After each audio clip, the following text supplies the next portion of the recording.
Today I was going to carve 2 stamps, and you will see that I actually did, but I didn't carve the one that was above. So far so good. I've discovered that carving around the stamp before trimming off the excess means I have a cleaner cut with the X-Acto knife and tends to yield better results.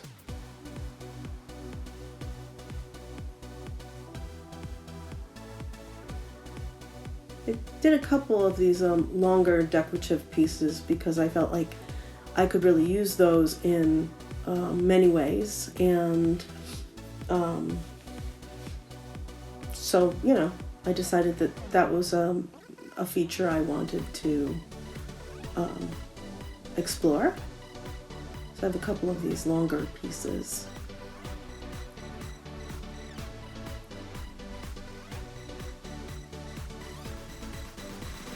Carve December is 2/3 through now.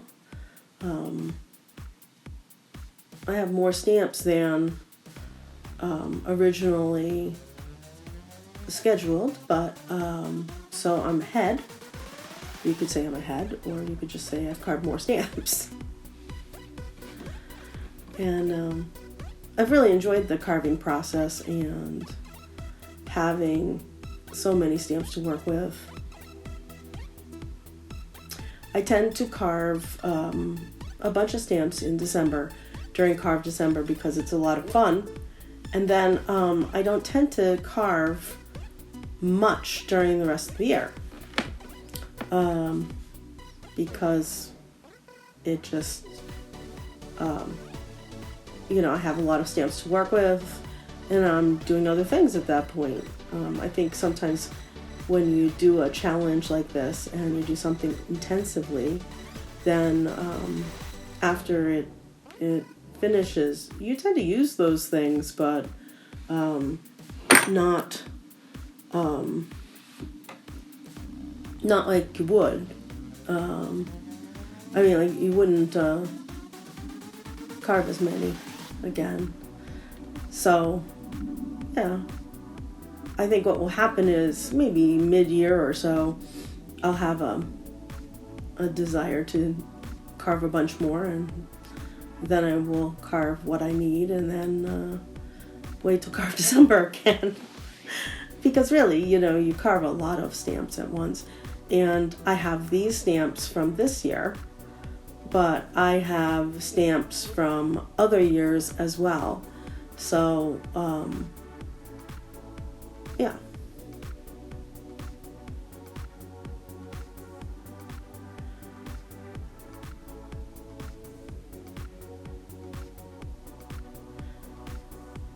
So I'm carving off edges that are bothering me, trying to get better edges and clean corners and things like that.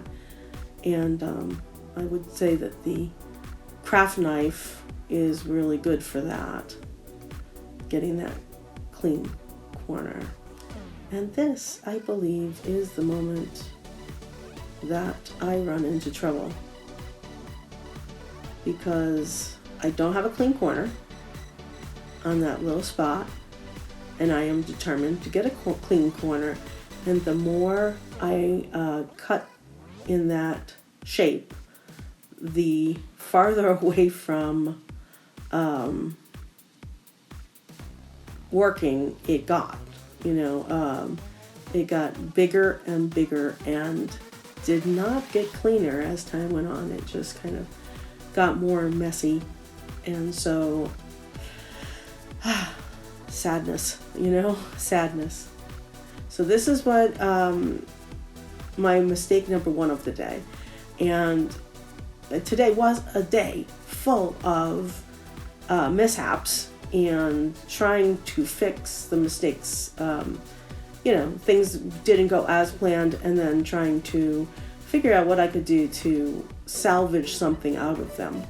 And I'm all for that. If your originally plan does not go as planned, I'm all for giving it another shot, seeing what you can do with it, seeing how you can make it into a positive rather than just a negative. So here I go. And you can see that just doesn't, from left to right, just doesn't work. So what did I do? I went in with my carving tools, carved some more, and friends, it was just awful. There got to be no way to fix that. So I decided I would cut that end off, and I would use that stamp as, one of those half stamps where you have to stamp it twice to get your thing. So it's a different look. Yes, it is. Very different look. But I think I can make it work for me. Why not, right? And then I got the idea that I could make like a pick up fence kind of situation by lining them up, tall. And then I thought, oh gee, I have a little stamp as well now. It looks kind of like a tulip. So I decided to alternate them. This is not my proudest moment of this month of carving, but I do like the fact that I was able to salvage it and make something out of it. So that was mishap number 1.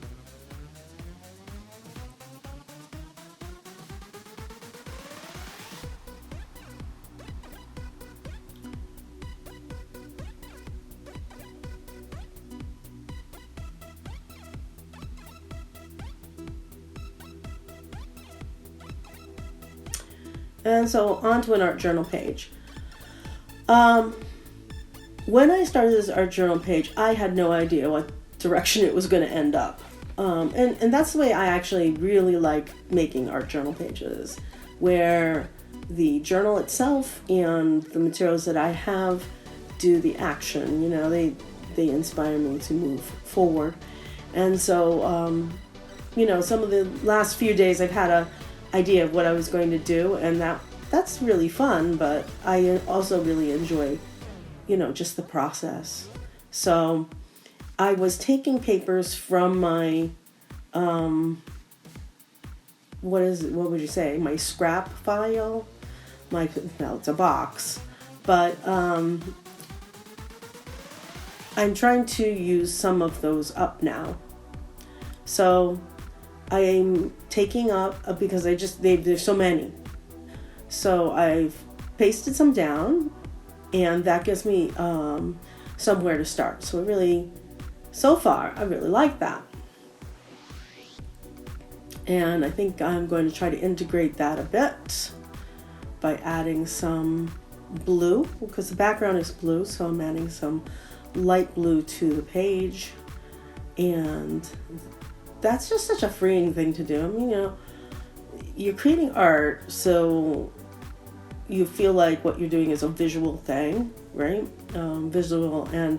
But it's, number one, really kinetic, because, it's you moving as the maker of this piece. So, as the creator, there's a visual, and there is also the movement of it. So now I'm writing in that wet paint with a dotting tool, a nail dotting tool.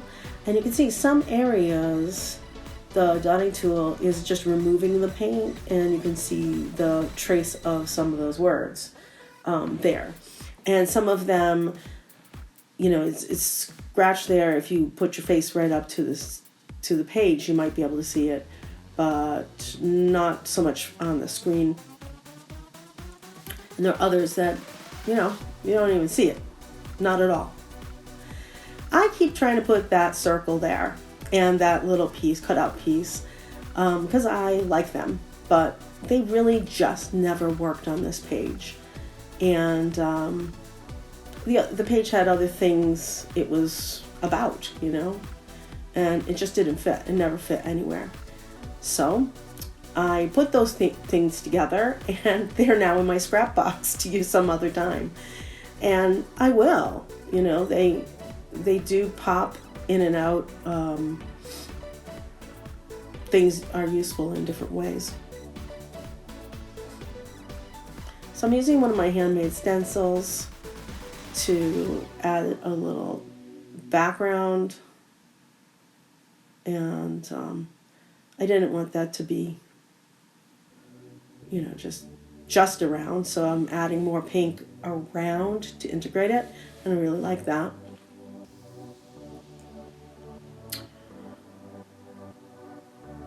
And then I realized I could do it the other way. I used it like a stamp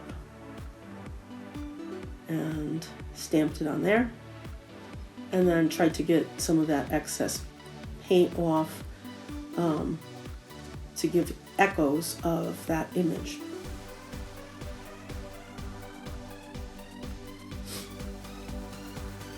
And this was about the point where I start saying,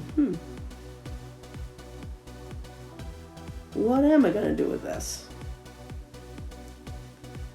And it starts coming a little bit more to life.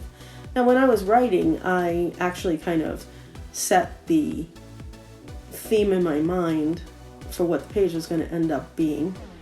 And so that, it was already set in there in my mind, but to make it visually happen is another thing altogether.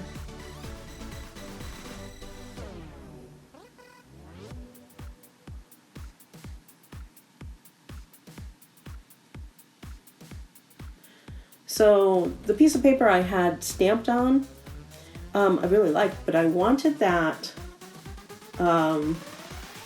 figure to continue having the same print on it.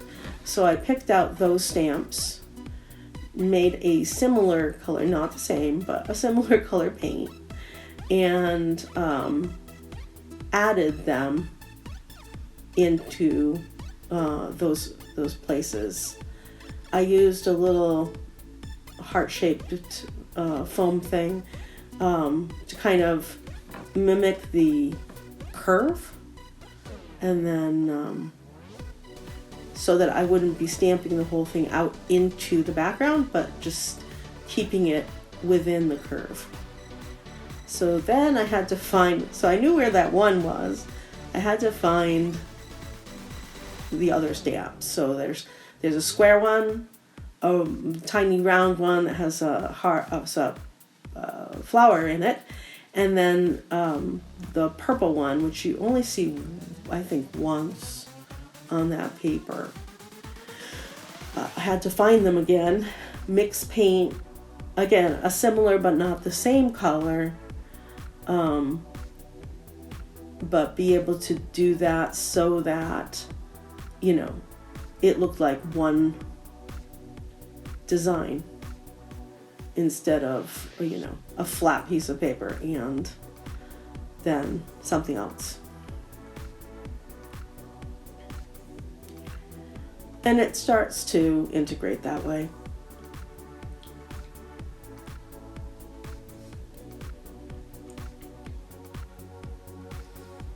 Now it looks like I found that last stamp. There it is.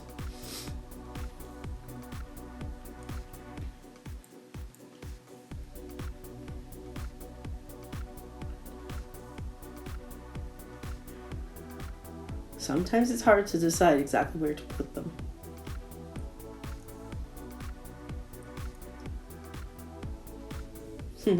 And you see, even I used that piece of foam to stamp over, and I only got a little tiny piece on there. Most of it stamped right on the foam. Oh, so I took two of the stamps, and I colored them in the opposite colors and put them on that rectangular piece. One thing I had really enjoyed about the last 2 days was I have used the dotting tool to add a different color border around. I like that effect for that, so I decided to do it on this page as well. Only instead of doing pink like I did in the last 2 pages, I used the colors that were on my palette. I mixed them. So you got some places where it's orange, some places where it's yellow, some places where it's pink. So I just, used the paint that was there because I figured it pulled things together. And I liked that line being there. You knew it was a connected line, but it's not like just one color.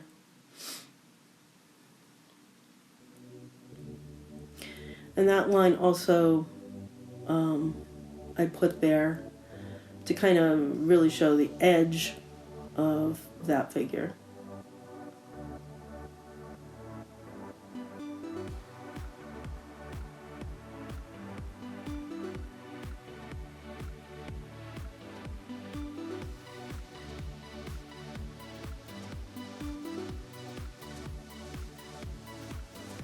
Okay, here's mistake number 2. Well, there might be more mistakes than that, but here's another mistake I made. I started outlining that one in Periwinkle only to discover that the top lines that I had done were not the top of that stencil. So it kind of really looked weird. So I decided that I would blend that in and do a little repair. And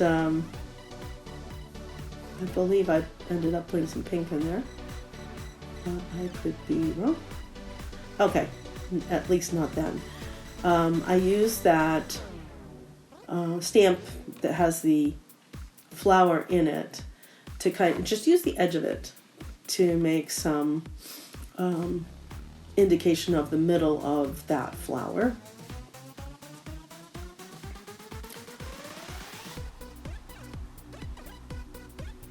A little more sgraffito, some more successful than others.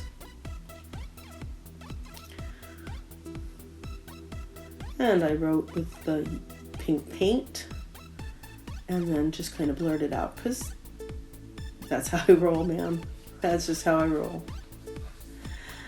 Yeah, here we go. I'm just blurring that whole edge together.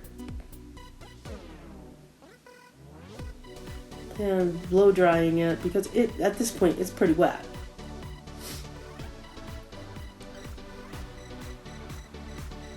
I've added quite a bit of water.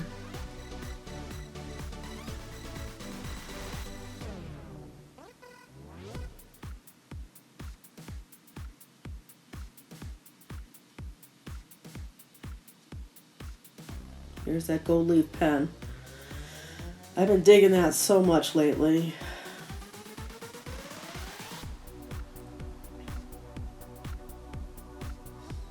Gonna have to get a new one soon.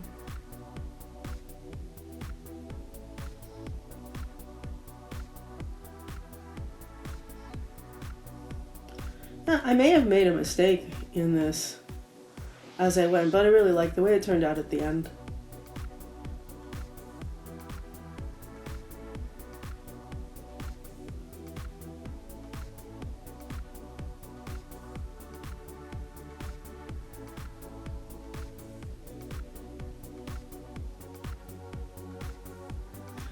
Okay, and now for the stitching portion of this day. Now, I start right off with a mistake. What you see me taking apart is a piece of sewing that I had meant to make as a cuff. And I had some more things I wanted to do to it. But when I put it around my wrist, I realized it was just too wide. It looked more like a bandage at that point, If I wore that, people would be asking me if I'd hurt my wrist. So I realized I needed to do something with it. I wasn't sure what. And so I decided what I would do is take it apart and make it into a hair tie. And last couple of days I've been having fun making fancy hair ties and just having fun with that. So I took it apart. And when I say I took it apart, I took the edges off, the top and bottom, so that lace edging wasn't there. Even doing that is not quite the same width as the other fabric. So what I'm going to do is pull off a couple of threads on each side until I have a width that looks very similar to the other fabric that I'm going to use. And it's good. So I trim off the extra on both sides. And that trim will go into my cast-offs box and thread box. And it will eventually be used as probably stuffing for something. Longer threads might be used in different ways, but little tiny threads like that would probably be used as stuffing. So, yep. You may be wondering about the way I'm storing thread. I had some thread that the center, the core, was broken, so the thread was kind of hanging out. So I used some used gift cards that I'd used for painting with, squeegeeing, and I I wrapped them around that, and then I have those together where I can get to them and use them up, and they can do what they were intended to do in the beginning.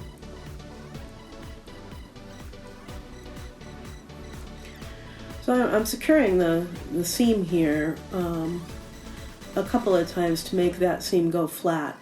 And I'm doing that because a lot of times when you put a drawstring in, it'll get caught there, you know. So yeah. So far so good, right? That's what I thought. So I am now going to put the ends together, and I'm pinning them down, and I will be sewing not the whole length, but almost the length of that, and you'll see that. Okay, another mistake. I've got to learn to sew in the middle of the screen.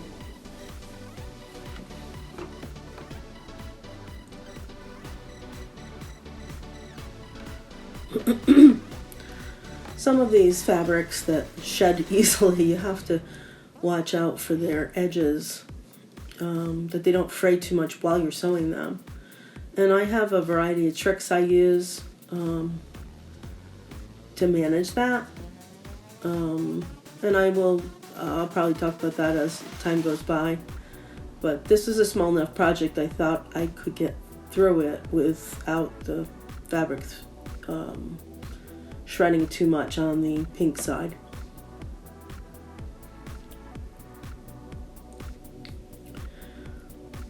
Got to change out the thread because I was out. And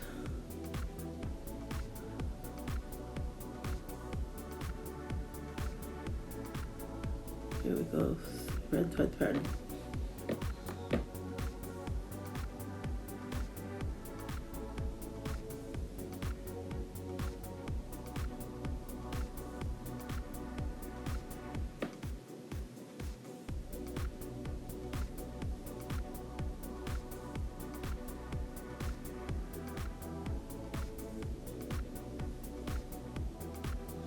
Okay, now it's time to turn that tube inside out.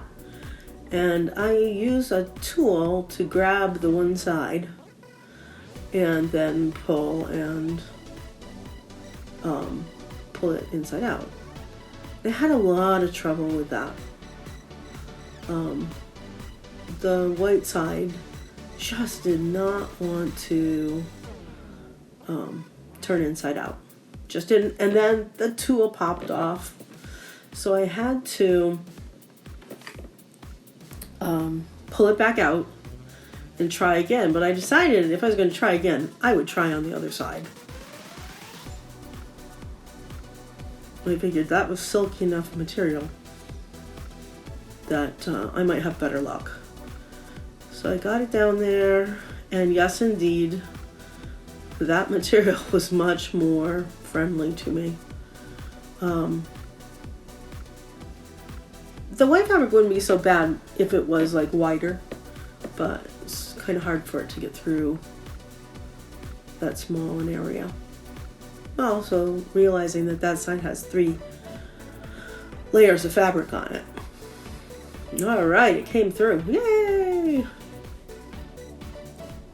Now, the lace that's on there now, because it's now in a loop like that, is sticking up off, and it didn't look happy. So I decided to whip stitch the edges, something I could have done at the beginning, and that would have been smarter. But I made this work. Really, everything today has been a make it work kind of project. Some days everything goes right, and some days everything goes wrong. And that wasn't one of those days, but it was a day where things did go amiss a little bit. And so when that happens, it's just an opportunity to be creative and see what you can make out of it.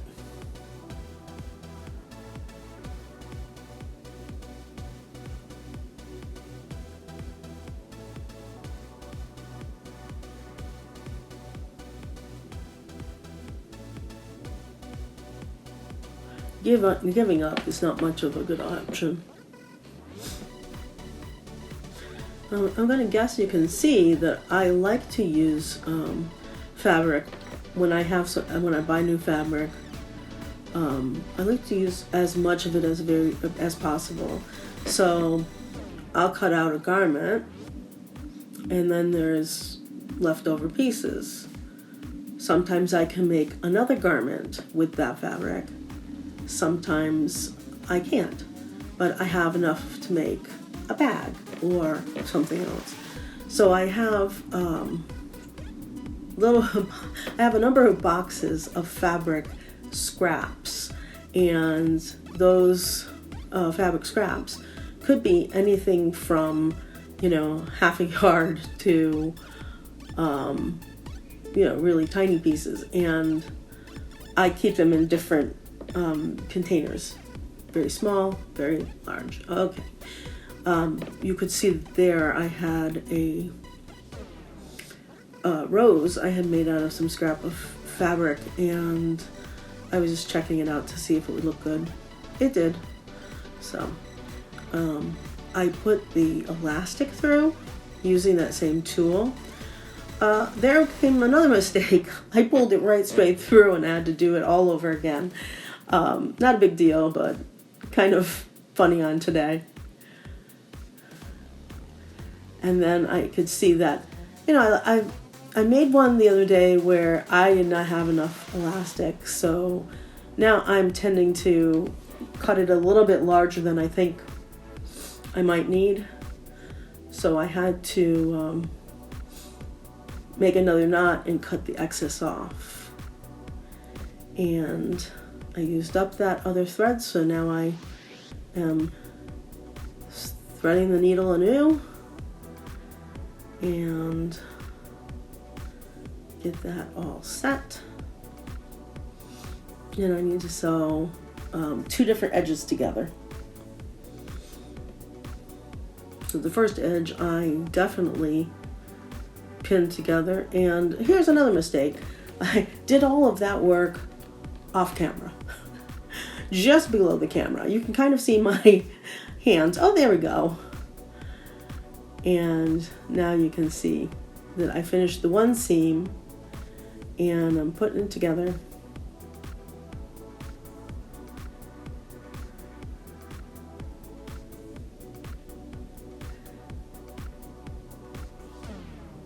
My method is not a secret, so it's not I'm trying to hide something. It was just one of those silly days.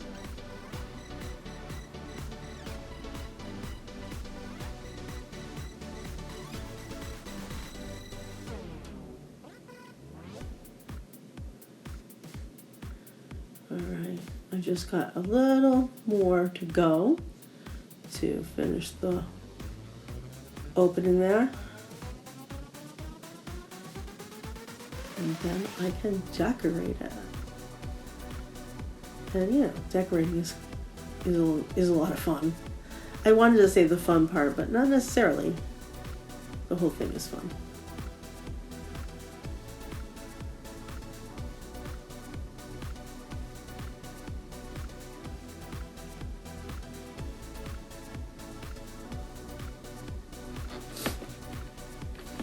So what I've got here is the flower I made out of a scrap of fabric. I used my pinking shears on one side, and right now I'm sewing a vintage button on there from my collection. And then I have two other buttons. They're both vintage as well. The one with the 4 buttonholes is really quite plastic, and the one with the 2 buttonholes is a mother of pearl shell button, which was just very popular at the time, and well, at the time, not at the time, my time, but at the vintage time, right? So I love those kinds of buttons. So there we go. So there is the hair bow